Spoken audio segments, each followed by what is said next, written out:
Have you ever felt that there is a part of yourself you cannot fully explain, something hidden in the shadows, pulling the strings of your emotions and choices? Carl Jung once said that each of us carries a shadow, and the less it is embodied in our conscious life, the darker and heavier it becomes. But here lies the paradox. Those who dare to chase their shadows, instead of running away, often come out stronger than anyone else. In this journey, we are not talking about monsters outside of us, but about the quiet truths we bury, the anger we never voiced, the fear we tried to silence, the desires we pretended didn't exist. And yet, when we turn toward them instead of away, something extraordinary happens. Our shadow stops being an enemy and becomes a hidden source of power. So I want to ask you, what part of yourself have you been avoiding? What would happen if, instead of running, you faced it? Share your thoughts below. I want to hear your story, your experience, your shadow. Because in this space we are not here to escape the darkness. We are here to learn how to walk through it together. Every journey into the human soul begins with a whisper. For some it is a faint discomfort that never seems to fade. For others it is a sudden eruption of emotions that feel out of place: anger, jealousy, fear, or shame. These whispers are not random. They are the voice of what Carl Jung called the shadow, the hidden part of ourselves that we push away because it feels too heavy, too dark, or simply too inconvenient to face. Imagine a theater where a spotlight shines on the actor's face. The brighter the light, the darker the shadow cast behind. Our lives are no different. The more we polish our public self, the image we show to others, the more we create hidden corners within. These corners store every part of us we have denied, the memories we buried, the emotions we silenced, and the truths we could not accept. Yet here is the paradox. The shadow does not disappear simply because we refuse to see it. Instead, it grows in silence, shaping our reactions, guiding our choices, and often sabotaging the very things we desire. A person who denies their anger may become controlled by sudden bursts of rage. Someone who suppresses their sadness may sink into unexplained emptiness. By refusing to acknowledge the shadow, we unknowingly give it more power. But there is another way. Jung believed that to ignore the shadow is to remain incomplete, but to face it is to begin the process of becoming whole. This is not about glorifying darkness. It is about learning that within what we reject often lies the seed of our greatest strength. And so the first call is simple but terrifying: to stop running from the parts of ourselves that frighten us most, to pause and listen to what the whisper of the shadow has been trying to say all along. If chapter 1 was the whisper of the shadow, then chapter 2 is the moment we realize just how heavy that silence has become. What we do, not speak, what we bury deep inside, never truly disappears. It lingers in our bodies, in our choices, and in the way we see the world. Think for a moment about the last time you felt anger but smiled instead, or when you were hurt but said, "I'm fine." These are small acts of repression, but over time they accumulate like stones in a hidden backpack. We carry them everywhere we go. The problem is that the longer we carry them, the heavier they feel. Carl Jung warned that the shadow, when ignored, does not vanish, it distorts. It appears in moments of irritation, in relationships that repeat the same painful patterns, in addictions that numb what words could not express. Many people live entire lives without realizing that the battles they face externally are often reflections of what they have refused to face internally. The unspoken can poison our days. But here's the paradox again. The same unspoken truth that weighs us down can also set us free once it is brought into the light. When we admit to ourselves, yes, I am jealous, or yes, I am afraid, something shifts. The backpack becomes lighter. The shadow loses its grip. This is not weakness, it is courage. To name what hurts us is to reclaim our power from it. Every time we give words to the silence, we take a step closer to integration. And with each step, we feel lighter, freer, more authentic. The shadow is not our enemy. It is the part of us that aches to be acknowledged. If we dare to listen, we will. Discover that the weight of the unspoken can transform into the strength of the revealed. Once we recognize the weight of the unspoken, a deeper challenge emerges, the confrontation itself. Jung described this as standing before the abyss of our own psyche. It is the moment when running is no longer possible, and the only path forward is inward.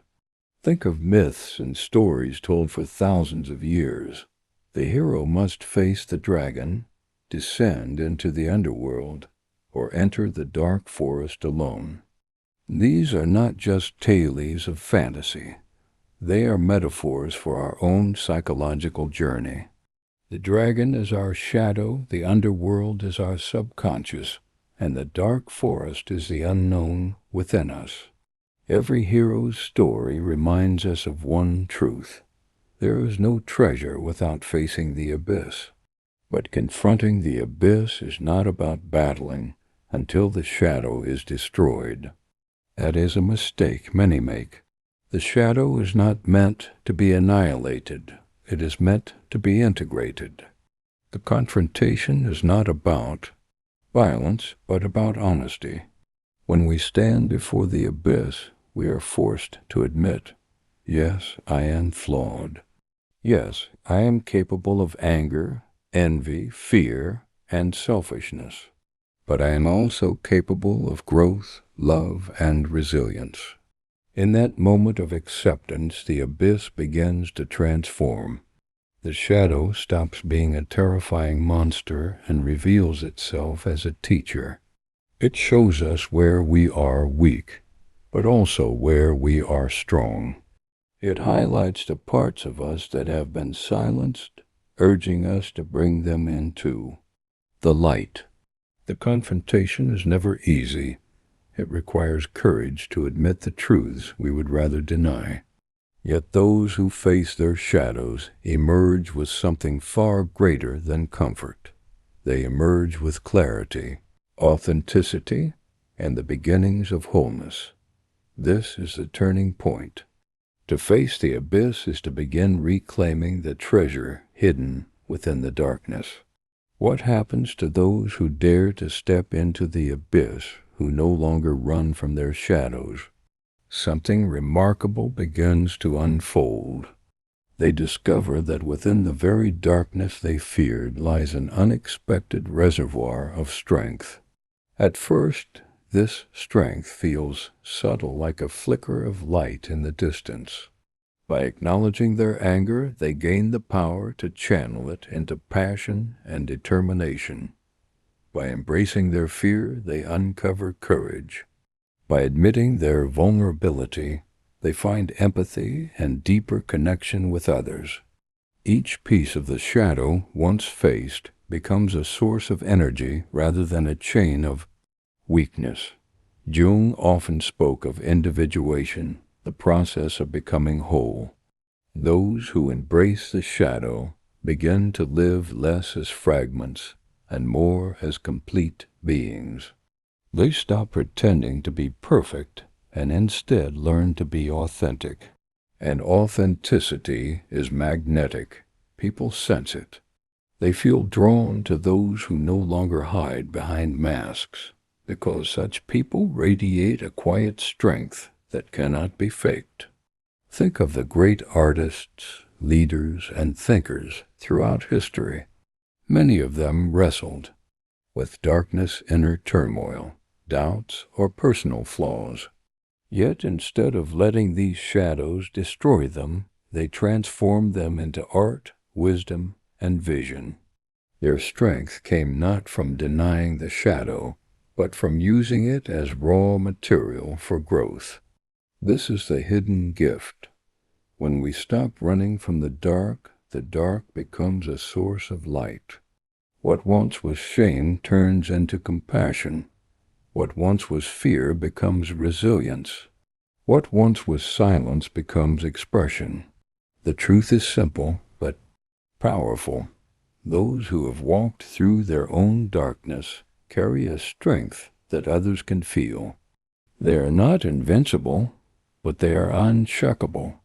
And that strength, born from the shadow, is the foundation of true freedom. After walking through whispers, silence, the abyss, and the hidden strength that follows, we arrive at the final step, wholeness. To become whole is not to eliminate the shadow or to pretend that darkness never existed. It is to realize that we are both light and shadow, and that true strength comes from embracing this union. Carl Jung reminded us that no tree can grow to heaven unless its roots reach down to hell. This is the paradox of being human. The deeper we dare to face what lies beneath, the higher we can rise. Wholeness is not perfection, it is honesty. It is the courage to say, I am not flawless, but I am complete. When we integrate the shadow, we stop fighting ourselves. The inner battles calm down. Our relationships become more authentic because we no longer project our hidden fears onto others. Our creativity blossoms because we no longer silence the parts of us that want to speak. Most importantly, we live with a new kind of freedom, the freedom of being real. And here is the gift. Once you have faced your own shadow, you begin to walk through life differently. You are less shaken by other people's darkness because you have made peace with your own. You carry a presence that inspires others, not because you are perfect, but because you are whole. This is the power of the shadow. It is not here to destroy you, it is here to complete you. And those who chase it, who step into the darkness with courage, come out stronger than everyone else because they are no longer divided. They have become one. So I leave you with a question. What part of your shadow is still waiting to be seen? Share your thoughts, your reflections, your stories, because the more we bring our shadows into the light, the more we inspire others to do the same. And together we step closer to wholeness. The journey through the shadow is never a straight path. It twists, it unsettles, it confronts us with truths we would rather avoid. Yet every step into the darkness carries us closer to the light of our own authenticity. Jung's wisdom reminds us that our task is not to escape the shadow, but to learn from it, to integrate it, and to allow it to make us whole.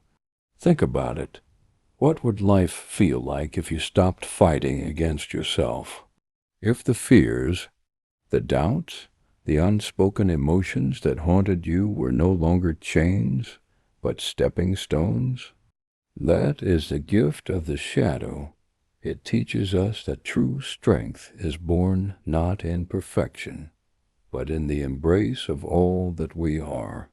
And so the question remains with you. Are you ready to meet your shadow, not as an enemy, but as a guide? Your answer will shape the way you walk through life, and it may just open doors to a deeper freedom than you've ever known. Share your reflections, your experiences, your thoughts. Because when we speak about our shadows, we break the silence together, and that is where transformation begins.